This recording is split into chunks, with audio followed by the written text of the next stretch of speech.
tukuŋŋaanya pulasitiika yenna asuulidde era kati kumpi Uganda yonna tujjayo pulasitiika.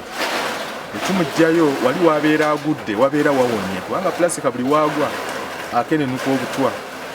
Ate n'oli amukuŋŋaanyizza n'aba nga afunamu ssente nti kubanga pamba takyabala era olwa climate change enkuba tekyawera, naye akacupa kano tetukugamba nti osobola okambalako olugoye ate netukulaga nti twakikoze.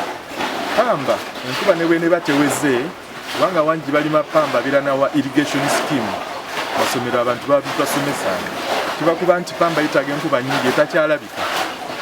Kati ffe tukugamba nti akacupa ako wadde basudde kajjeeyo okambalemu essaati, ate essaati bw'eneba ekaddiye ne bagikolamu ekiteeteeyi recycling bwati bwatambula ekiteeteeyi bwe kikaddiye bwati bakoleremu bulangiti nga situzzeeyo gamba nti enkuba teyaweze enaabeera nga etuyamba okima pamba gwe twambala tutambule nga tusobola okukwasaganya embeera yaffe eno.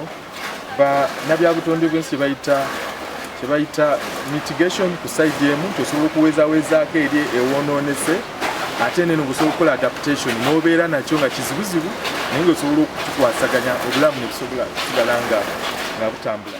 Download the app on App Store or Google Play Store now. Vision Digital Experience, the future of media.